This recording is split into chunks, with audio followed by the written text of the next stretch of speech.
I had always thought that marriage was about compromise, understanding, and shared laughter.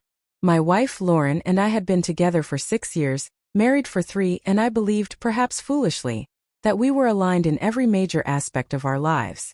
But last Friday, all of that came crashing down with a single outburst.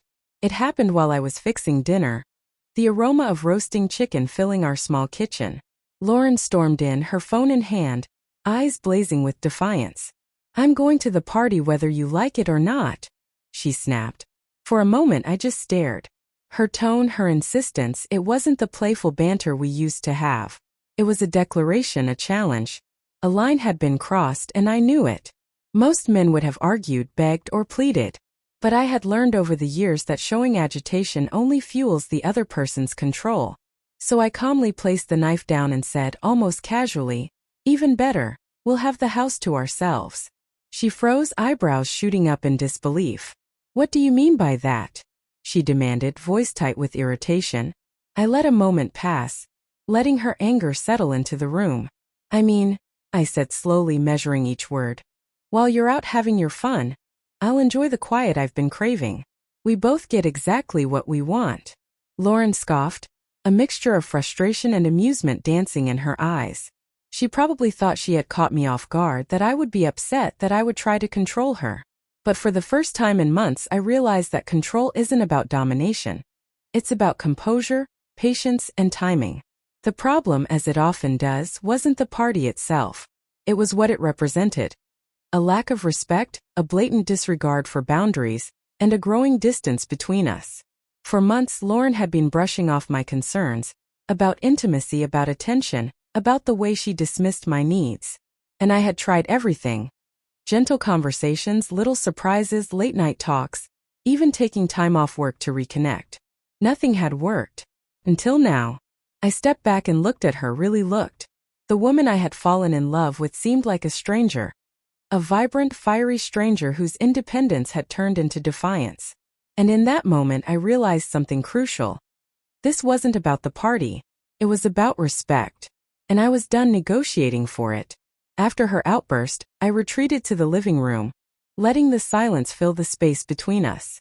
Lauren continued pacing in the kitchen, muttering under her breath about how I never understood her, how I was controlling, how she just wanted to have fun.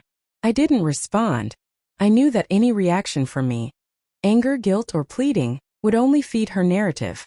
I sat on the couch, arms crossed, and thought back over the past few months. The subtle signs had been there all along. The late-night texts she hid, the frequent girls' nights out she never mentioned until the last minute, the way she seemed disinterested when I tried to talk about our evenings together. At first, I had brushed them off as stress or exhaustion, convincing myself that it was temporary. But the truth was staring me in the face now, bright and undeniable. She was testing boundaries, seeing just how far she could push me before I pushed back. When she finally left for the party, I didn't watch her go. I stayed seated, quiet, letting the absence settle over the house like a tangible presence. It was strange, almost liberating. For years I had been chasing her attention, trying to anticipate her every need, trying to be the man she wanted without losing myself in the process. And now, with her gone, the emptiness in the house became a canvas on which I realized I had a choice, to dwell on betrayal, or to reclaim my own life. I poured myself a glass of whiskey and sat by the window, looking out at the city lights. My mind replayed every slight, every dismissal, every time I had tried to reach her only to be ignored. The anger that had threatened to rise when she yelled at me earlier now transformed into something sharper, more precise. Clarity. I understood that my response here mattered more than her words, more than her party, more than her tantrum. Hours passed. The house was silent except for the hum of the refrigerator and the faint music from the neighbors' apartments. I realized something profound. I wasn't powerless. The power had never been in controlling her. It had always been in controlling myself. And in that control, in that quiet assertion of dignity, I found the leverage I needed. By the time Lauren returned, I was ready. Not angry, not resentful, just unwavering. She opened the door, expecting some confrontation, some frantic apology, some display of desperation. Instead, she found a calm, composed man. Someone who had taken back his space, his voice, and his respect. and for the first time she seemed uncertain. The confident, fiery spark that had driven her out that evening was replaced by hesitation. She realized, perhaps too late, that the game had changed. Lauren's hesitation was almost palpable as she stepped inside. I didn't greet her with anger or sarcasm. I simply stood there, hands in my pockets, and let her take in the quiet assertion radiating from me. The house no longer felt like a shared space dominated by her whims. It was mine again, reclaimed not through confrontation, but through calm, deliberate control. She tried to speak, to justify her actions, but I raised a hand. "Let me finish," I said, my tone steady, unwavering.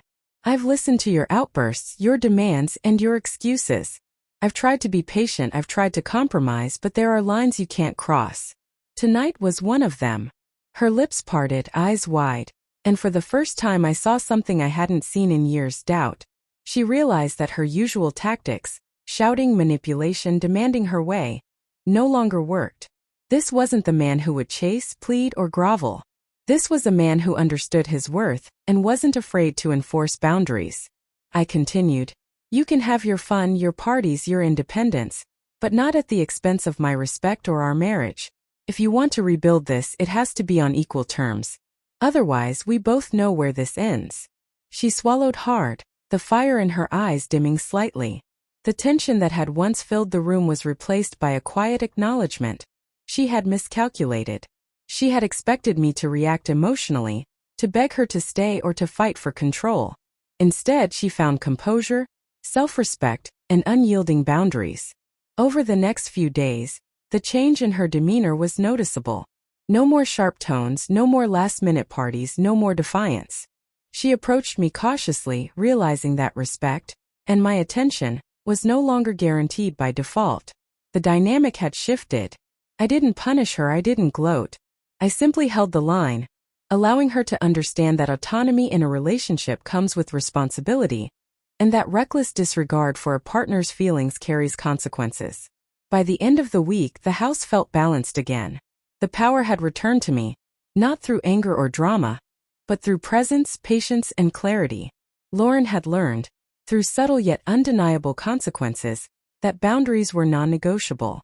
And in that, I found satisfaction, not revenge, but the quiet triumph of someone who had refused to be disregarded, who had taken back his life, his respect, and his home. Sometimes the loudest lessons aren't shouted, they're lived. And tonight Lauren would never forget that.